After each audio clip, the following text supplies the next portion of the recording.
Transition as a verb. Meaning 1. To change or make someone or something change from one form or situation to another. Texas schools have traditionally transitioned students from Spanish to English in elementary school. Texas schools have traditionally transitioned students from Spanish to English in elementary school. Meaning 2. If someone transitions, they make changes which may be social, legal, or medical that lead to them living as a person of a different gender to the one they were said to have at birth.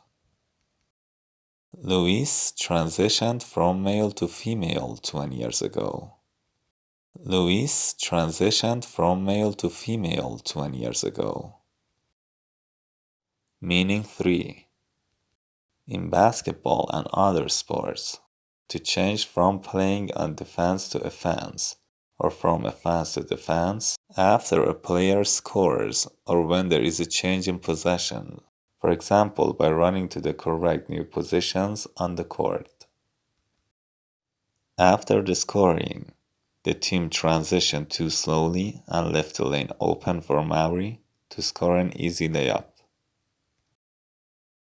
After the scoring, the team transitioned too slowly and left the lane open for Mauri to score an easy layup.